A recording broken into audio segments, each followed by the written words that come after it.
Hello everyone and welcome to the latest IR webinar in our series, How to Measure Customer Experience in a Digital World. 3 pillars, 3 perspectives. My name is Stephen Elliott. I'm the Head of Marketing for APAC, Middle East and Africa. I've got a number of years experience in the IT industry and just been with IR for a year or so. I'm going to introduce the main speaker today, Mike Burke, who's got many years experience in the industry and a lot of experience in testing solutions to take you through the webinar contents today. And before I introduce Mike, I'll just run through the agenda today. So we'll be talking through customer experience in real life, the tangible elements of customer experience, measuring, engaging, pillars and perspectives, and then if we have time, we'll do a Q&A towards the end. Just a couple of housekeeping activities. You can ask any questions or give us feedback on your screen, so we do welcome questions. The presentation today is also available through your screen. Should you wish to have the slides, no need to write furious notes unless you'd like to. With that, we do run a webinar series, so look out for us on Bright Talk or in your email, and we'll be having a few more customer experience webinars as we go forward. So with that, I'd like to hand over to Mike, who's our Global Head of Product Marketing and the Director of Testing Solutions. And Mike, over to you. Well, thank you for the introduction, Stephen. Very much appreciate it. I'm happy to be here and have the opportunity to speak to everybody about customer experience. It's a topic that's really near and dear to me.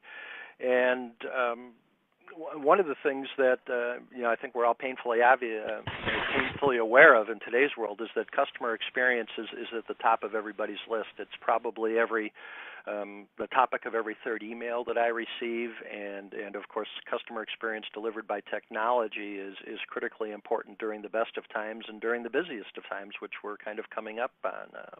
But what really is customer experience is the question that I ask, and asking of you as well as everybody out there. What do you say it is, and what might real customers say that it is?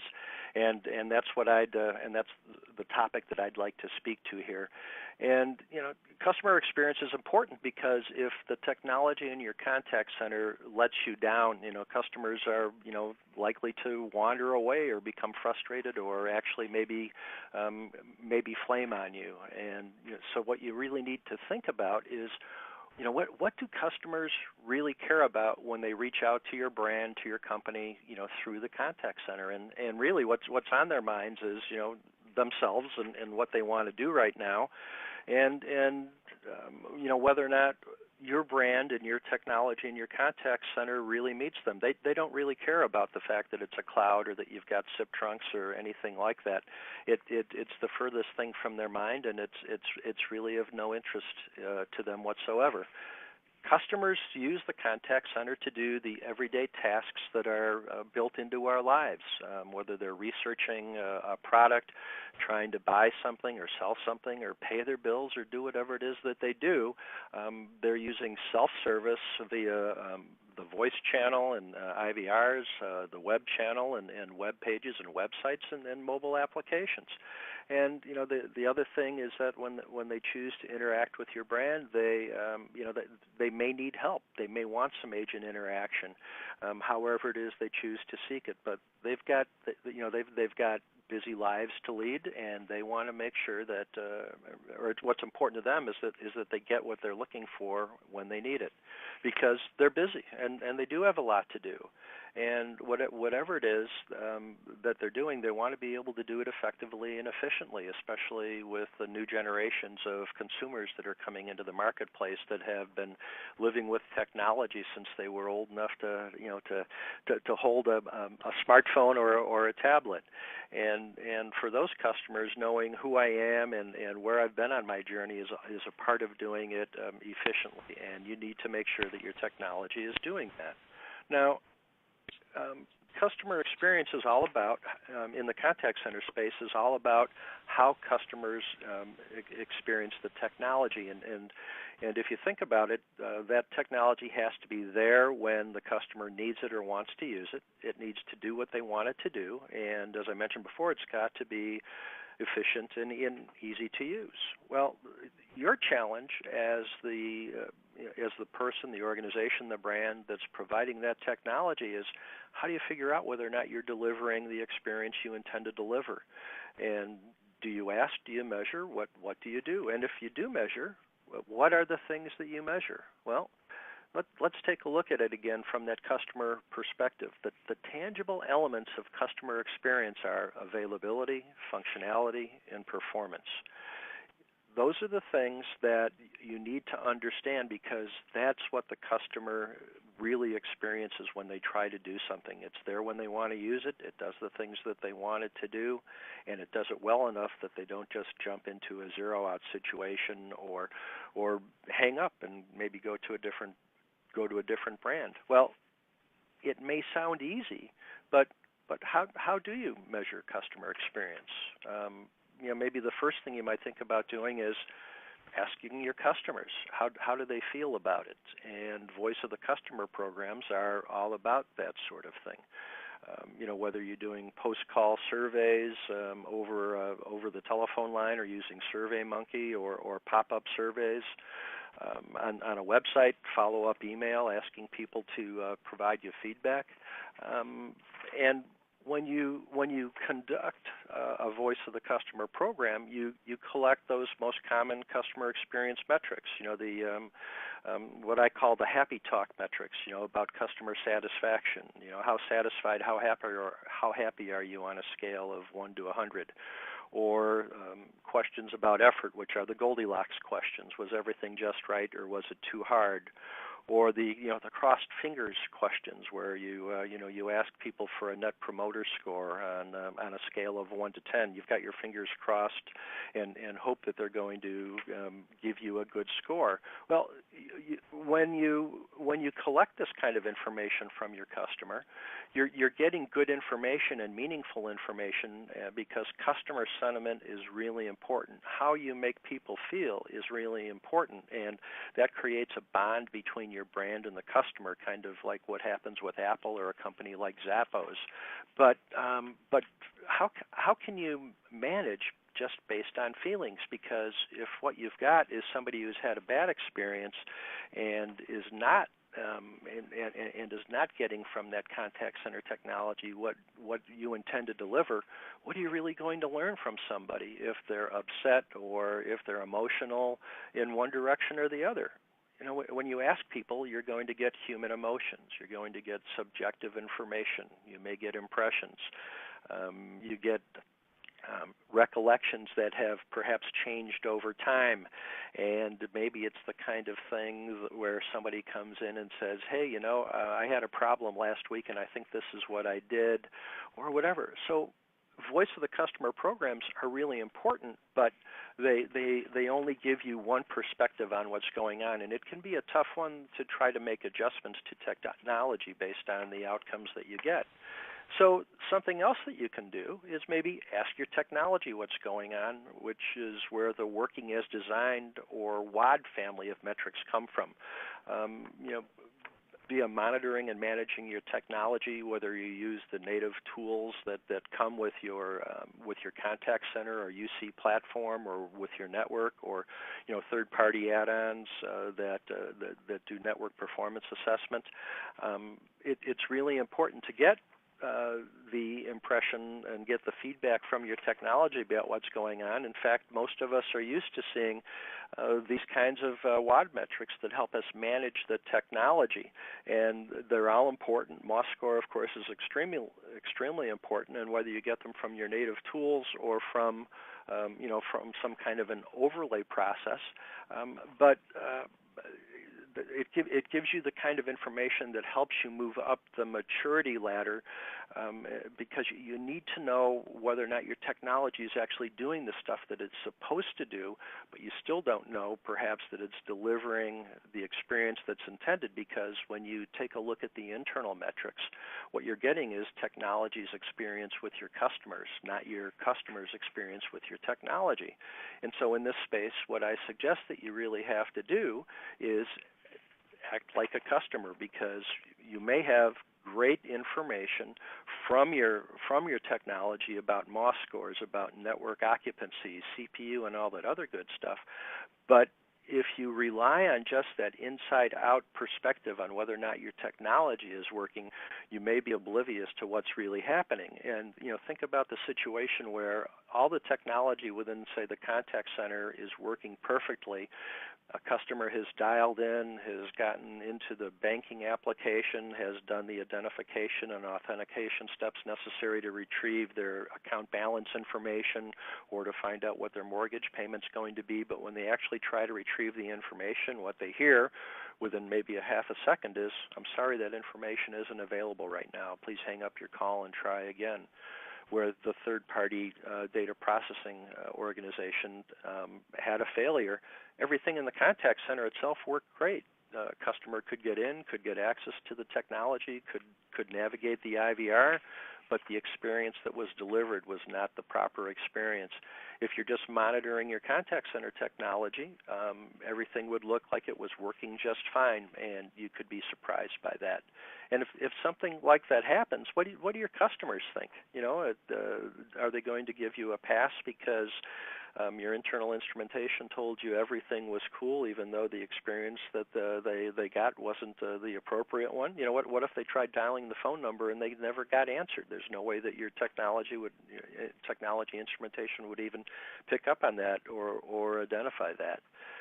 And so the next step that you need to take when you're trying to figure out customer experience is think about, again, what are customers experiencing? What is their sentiment in real life? You have to start thinking like a customer and think about how you can approach those three pillars: availability, functionality, and performance from the customer perspective. Customers are going to wonder, how come it's not there? Because they're busy. They've got things they've got to do. Why is it taking so long? How come it takes 30 seconds for me to get a response from the IVR? Now, you have to figure out a way to actually test the environment in this fashion, because it's really important to figure out whether or not the experience delivered is the one that's intended. And it is a bit of a challenge, but it can be done by testing the experience that's actually delivered.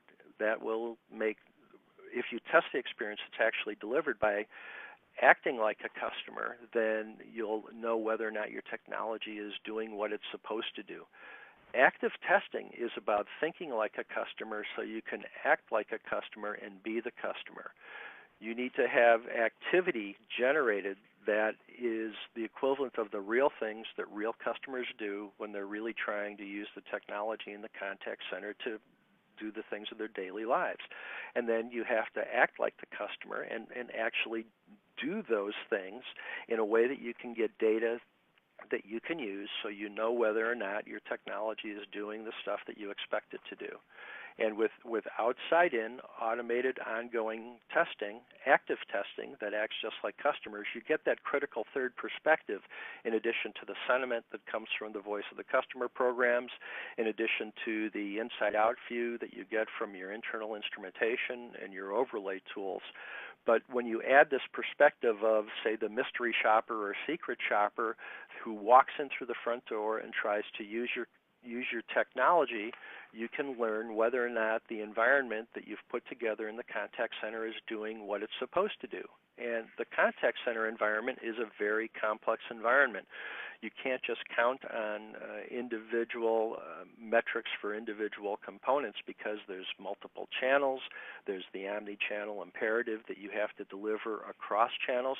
You need to be able to test the experience that's delivered across all the different interaction modes that your contact center has been designed to put in place. And when you think about what goes into a contact center, you may have elements, components, applications that are brought to you by 8 to 15 to maybe even 20 different vendors, especially when you include the routing and access from the carriers that actually bring telephone calls in or bring browsers into the environment, the SBCs, the ACD processes, the applications that have been written by third-party IVR application developers.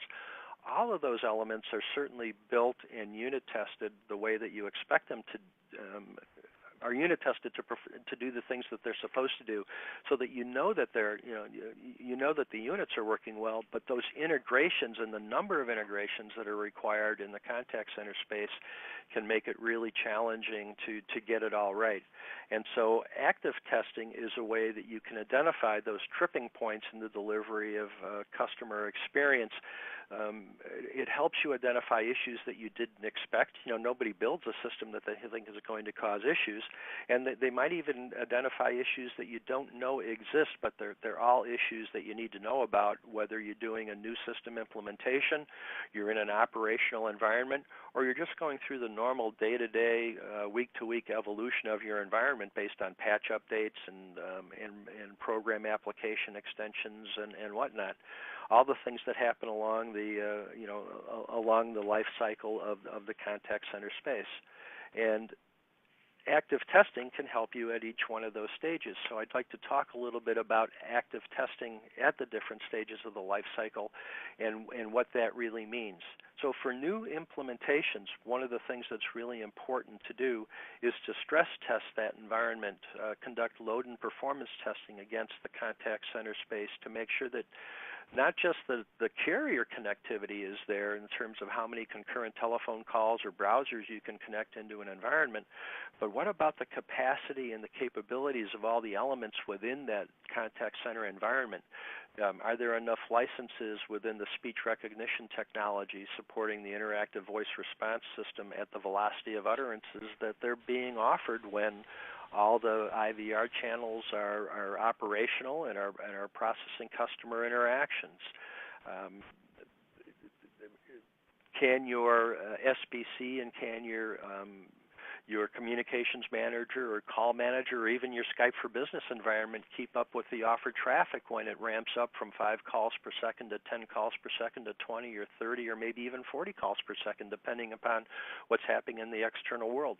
You need to run your system through stress tests to confirm that that capacity is really there in terms of the concurrency and the velocity of transactions that are going to happen. You need to make sure that routing and hunting keep up and that you don't end up with all of your calls going into a default route, because then all of the investment that you made in complex CTI routing and hunting algorithms, or perhaps IVR applications that are designed to handle specific customer situations that are triggered based on the number that's called or the DNIS that's delivered, actually light up when the telephone call arrives. You need to make sure that that stuff really does work under full load in the environment, so that when you flip the switch and you hit peak busy hour for the first time, the system actually works the way that you expect it to work.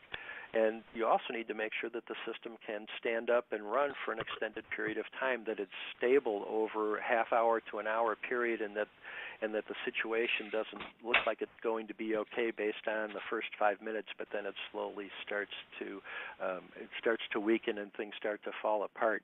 The final part of stress testing that's really important, particularly if you have a high availability architecture, is to confirm that the resilience you expect to be in the environment is there. And the type of testing that you do to confirm resilience is fault injection, where under a full load, you do something to disable or adversely impact the system, perhaps disconnect a network segment or take a server or service out of play, and see if calls or browsers or transaction processing continues the way you expect it to.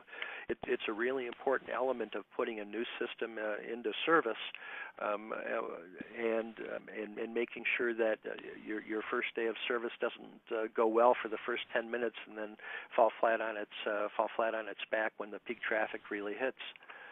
Another important element of customer service in the contact center, particularly, of course, when there's self-service in play with an IVR, is complete and thorough testing of the IVR application, a validation of every twist and turn through all the IVR menus, all the combinations of DTMF inputs and spoken utterances, making sure that every twist and turn does exactly what it's supposed to do. And in an IVR environment or in a self-service website environment, that could be hundreds or maybe even thousands of test cases that need to be executed. It's really important to go through an automated active testing process to make sure that when those test cases are exercised, that they're done so with precision, and that the kind of data that is required to be able to debug the environment is collected during the testing process.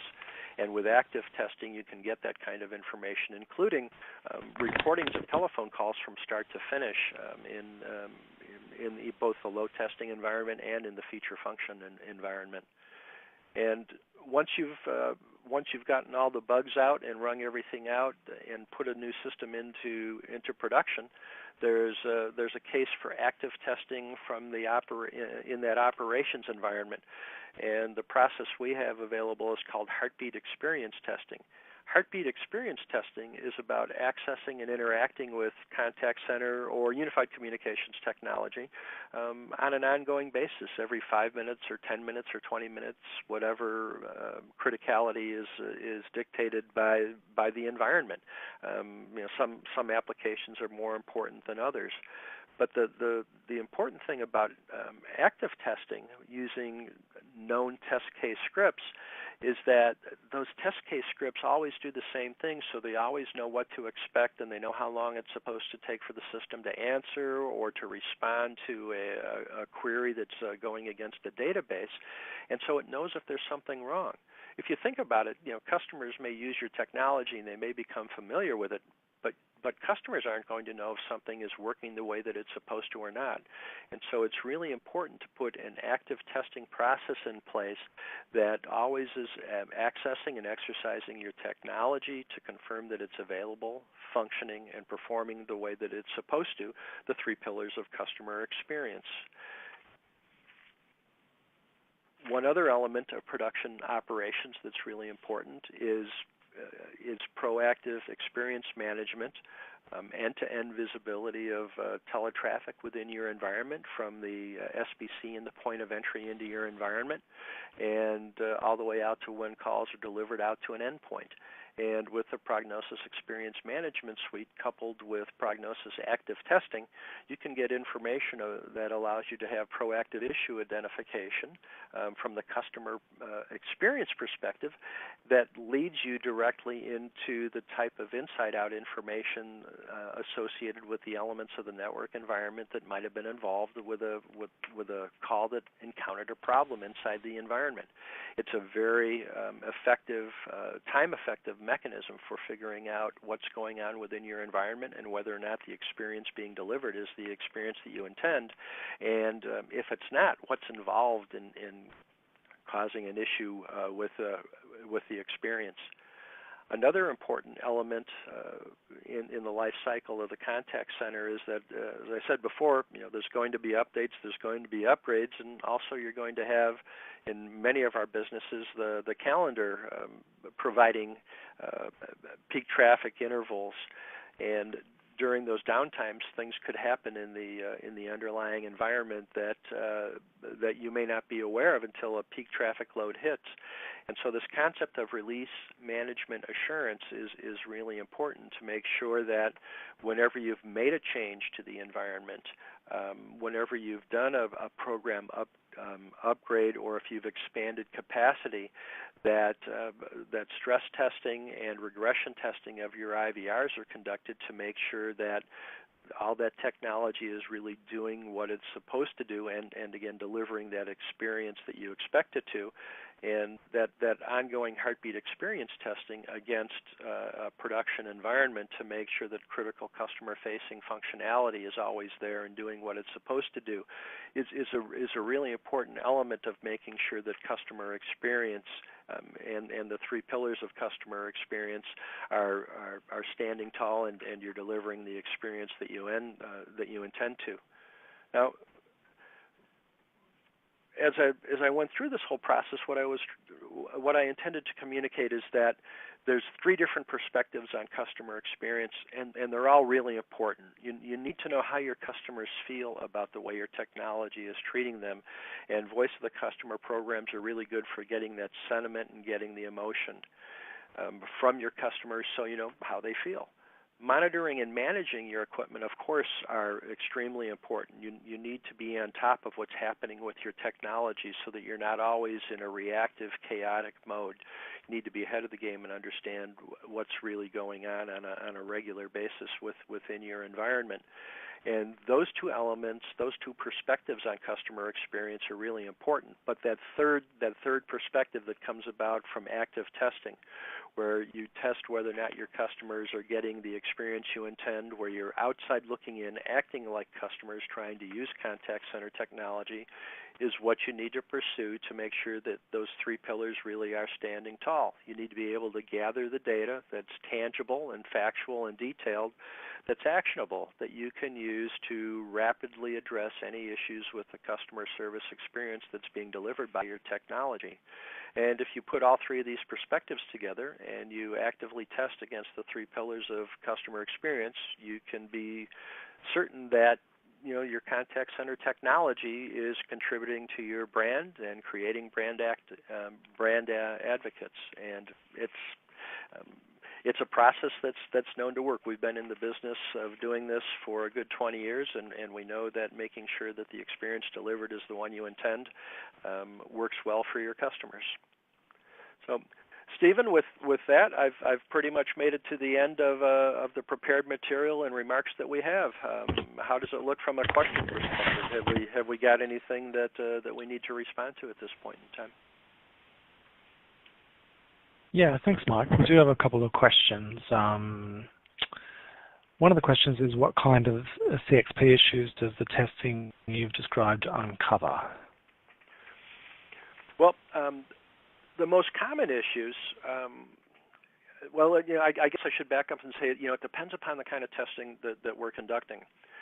Stress testing, I think, is probably the most fun, and stress testing often exposes integration issues within the contact center environment. And by that I mean systems that aren't quite balanced or haven't been provisioned exactly the way that they're supposed to. An interesting example of that might be a system where there's, say, 250 ports of IVR available, but there's not enough speech recognition licenses available to support telephone calls with utterances being offered across all 250 telephone calls when they're all in there at the same time.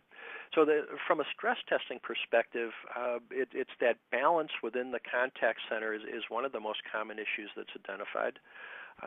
The other one, interestingly enough, is carrier and connectivity issues between the public telephone network and the target system. It's a really interesting process of figuring out whether or not all, for example, say a system that's been designed to handle 1,000 concurrent calls, whether or not there really are 1,000 connections there that can actually handle traffic coming in at whatever the design spec for the system is in terms of call arrival rate.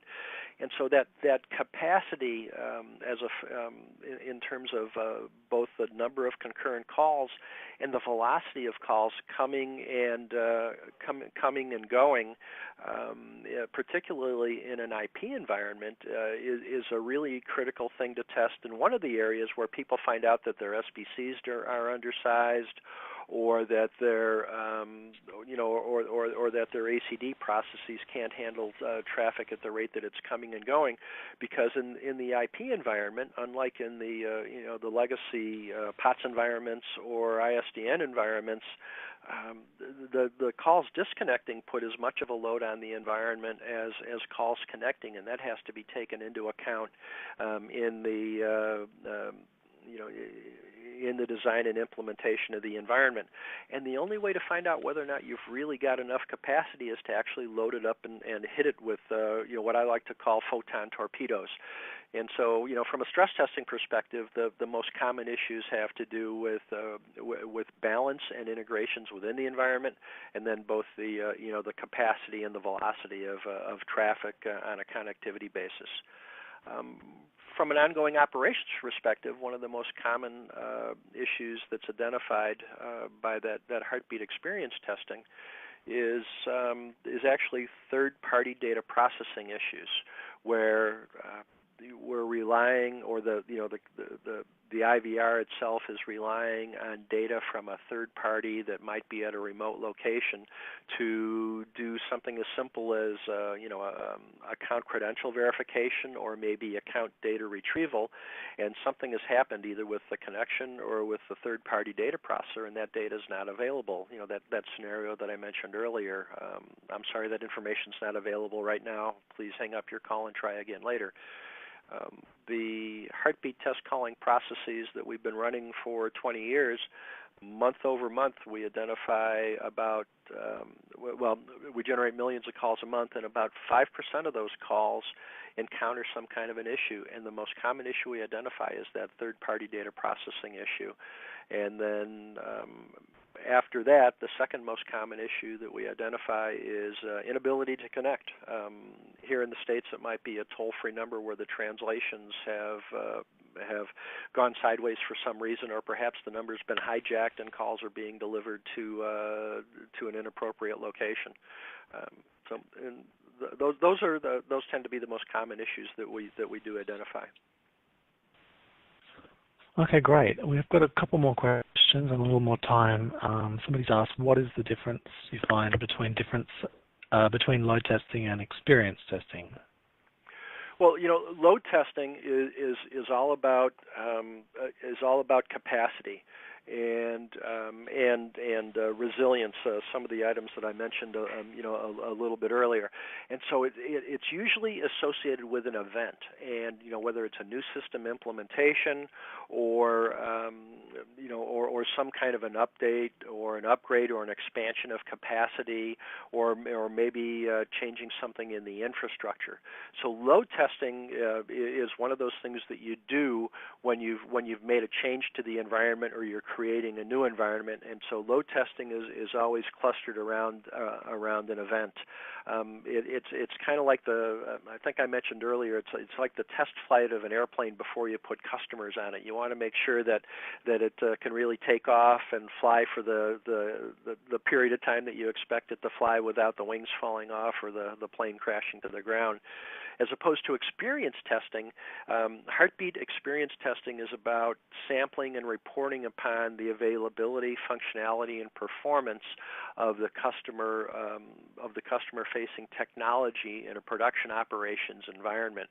The theory behind that is that a virtual customer process that is attempting to access and interact with contact center technology to do the very same things that you or I would do if we dialed into the airline to find out when the plane's going to land, or called the bank to find out what our mortgage payment's going to be. The theory is that a virtual customer interaction, which is it's a very real interaction. It's a real telephone call or a real browser. It's just that it's not a real customer doing the interacting. But that virtual customer interaction will experience the same kind of availability, functionality, and performance that that a human being would encounter if they were trying to use the technology to do the same thing. And because it knows what to expect and what's supposed to happen, that virtual customer process can then generate an alert if something is amiss in that interaction. Okay. So we got a couple of questions as well. Net Promoter Score or customer sat scores for a survey. Do you have any thoughts on that? Well, Net Promoter Score and CSAT scores are very important from an evaluation perspective to know whether or not customers like the technology that you've put in place, like the applications, like your brand. And so they're an important part of any customer service experience program. And the challenge that I assert with Net Promoter Score and customer satisfaction scores is that they don't necessarily tell you anything about what's wrong with the experience that you're delivering, just telling you that it may not be the one that customers find pleasing. And so the challenge with contact center technology and delivering the experience you intend is that you have to be able to measure things that you can use then to collect data that allows you to go back and tweak your technology or fix something that's broken, whether it's an application or expired licenses or inadequate capacity or capability within your environment. Net Promoter Score and CSAT will tell you whether or not people kind of like what you've done from a usability perspective, but they won't give you the kind of measurements that you need to be able to tweak and tune your technology to make sure that it's delivering the experience you want it to deliver. Okay, that's great. And there's another interesting question around any thoughts you might have on speech analytics.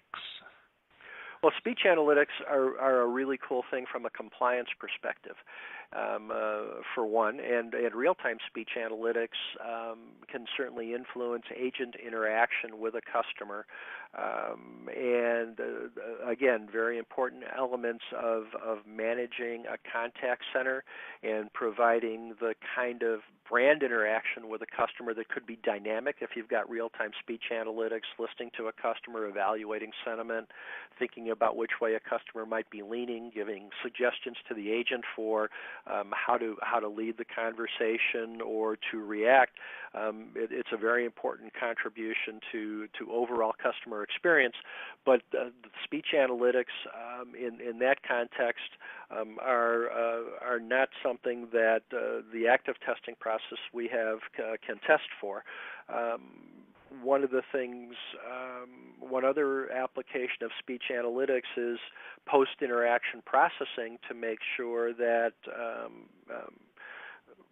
what protocols are being adhered to and that that agents are using the proper language when they're interacting with customers and are treating customers the right way, maybe reacting to keywords or hot words that have been identified. And so again, speech analytics can be a really important element of managing customer experience and the agent's customer experience in the contact center space. It's a very important element in the customer interaction process. Okay, and one final question here is, what do I have to do to my system so you can test the customer experience it's delivering? The kind of test activity that I've been speaking to here doesn't require that there be any changes made in the environment. A lot of people ask me that question. Because the test activity that we generate is on the outside, and it's accessing and interacting with, whether with an IVR or with a website, just like you or I would, you don't need to make any changes. And in fact, we always suggest that people not make any changes to their technology when they know it's being tested, because what you want to do is access and exercise and interact with that technology just like real people would in the real world. That's the only way that you'll actually be able to find out whether or not the experience being delivered is really the one that you intend to deliver. So it's just leave it as is, and you don't need to make any changes to it at all. Okay, fantastic, Mike. Well, thank you. We might leave it there. We've got up on the screen another of our webinars that you might like to register for through Bright Talk. Thanks so much, Mike. That was great. And if there are any people who would like to contact Mike or myself or anyone from IR, please let us know. There's a couple of contact details there in the slides that you may or may not have downloaded. So, Mike, if there are any final comments, let us know. Otherwise, we might close it off for today. Yep, I just want to say thank you to everybody for your time and attention. And as Stephen said, give us a yell. We'd love to help you with your understanding of contact center technology and whether or not it's delivering the experience you intend. Thank you. Thanks, everybody.